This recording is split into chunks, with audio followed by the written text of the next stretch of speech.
The Elves and the Shoemaker, a midnight miracle. Some stories leave behind a trail of wonder, whispered from generation to generation, like footprints in freshly fallen snow. The Elves and the Shoemaker is one such tale. A story of hardship, kindness, and the unseen magic that rewards a generous heart. First recorded by the Brothers Grimm in 1812, this timeless story has enchanted audiences for centuries with its blend of mystery, warmth, and quiet miracles. At its core, it tells the tale of an aging shoemaker struggling to survive, and the tiny, unseen visitors who change his fate forever. The shoemaker is a humble man, skilled in his craft, yet burdened by misfortune. With barely enough leather to make one last pair of shoes, he faces the cold reality of poverty. But fate has other plans. As he sleeps, unseen hands work in the night, stitching together more than just shoes. They weave hope, renewal, and a touch of magic into his life. But who are these secret helpers? Why do they come? And what happens when the shoemaker finally discovers the truth? This is a story of kindness repaid, of gratitude and generosity, of miracles found in the smallest of hands. Now, let us step into the quiet workshop of the shoemaker and witness the magic for ourselves. Snow drifted down in thick, lazy flakes outside the tiny workshop of Heinrich, the shoemaker. Inside, the old man hunched over his workbench, rubbing his hands together for warmth. The candle flickered weakly, as if it, too, was tired of fighting against the cold. Heinrich sighed, staring at the single piece of leather on his workbench. His last.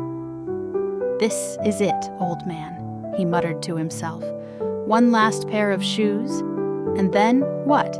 Selling turnips in the marketplace?" "Oh, joy!" From the small kitchen, his wife, Martha, called out, "Stop talking to yourself and come eat, Heinrich. A hungry shoemaker makes bad shoes." Heinrich pushed his glasses up his nose and sighed. A full shoemaker with no leather makes no shoes at all. Still, he set the leather aside and trudged to bed, not knowing that tiny, unseen eyes were watching from the shadows. As the clock struck 12, the silence of the workshop was broken by a faint whisper. Then, a rustling. A tiny figure darted across the floor, then another and another. 2 elves, no taller than a teapot, climbed onto the workbench. They had pointy ears, wild tufts of hair, and expressions that could only be described as mischievous delight. "All right, Pip, the shoemaker needs help, and we're here to deliver." "Why can't we ever help a baker? I'd love to wake up surrounded by fresh pastries." "Because magic law says we have to help those who need it, not those who want a second breakfast." "Then magic law is cruel." With that, they got to work. Pip sliced the leather, a little unevenly, and Finn stitched like a whirlwind, his tiny fingers working so fast they were a blur. "Pip, I swear, if I poke my finger one more time..." "Keep sewing. We have until dawn." They stitched, polished, and whispered excitedly as the shoes took form. When they were done, a pair of gleaming, perfect shoes sat on the workbench, more beautiful than anything Heinrich had ever made. With satisfied grins, the elves disappeared into the night. At sunrise, Heinrich shuffled into the workshop, yawning and stretching. Then he froze. He blinked. Then he rubbed his eyes. "Martha, either I have gone mad or the fairies have taken up shoemaking." Martha rushed in, took one look at the shoes, and gasped. "You made these?" "No, I left the leather here last night. And now this. This is work finer than I have ever done." Before he could puzzle over it any further, the door creaked open, and a wealthy merchant stepped inside. His eyes fell on the shoes, and he let out an appreciative whistle. "I must have these. How much?" Heinrich barely stammered out a price before the merchant slapped down a hefty purse of gold coins. That night, Heinrich bought more leather, twice as much. He placed it carefully on the workbench, then tiptoed off to bed, but this time he left the door open just a crack. At midnight, the elves returned. "Pip, all right, another night, another shoe. I still say we should ask for snacks in return." "No time for snacks, Pip. Let's get to work." But as they worked, neither of them noticed a pair of curious eyes peeking through the doorway. Heinrich and Martha watched, hands clutched over their mouths in astonishment. They're adorable. They're incredible. Martha's smile faded as she took a closer look.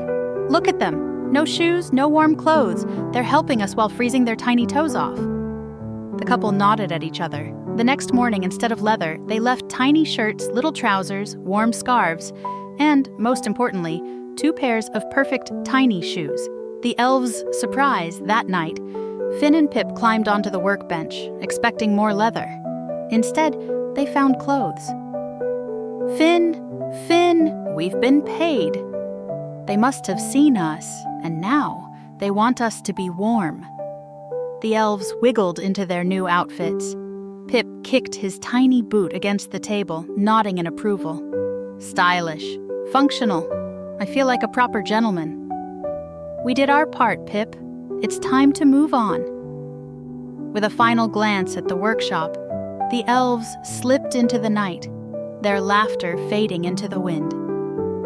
Heinrich and Martha never saw the elves again, but their shop flourished, and they never forgot the kindness of their tiny visitors. And every winter, they left out warm socks and a bit of cake, just in case the little shoemakers ever passed through again. As for the elves, well, legend says they started their own designer brand, Elven Elegance, and made a fortune selling tiny luxury shoes.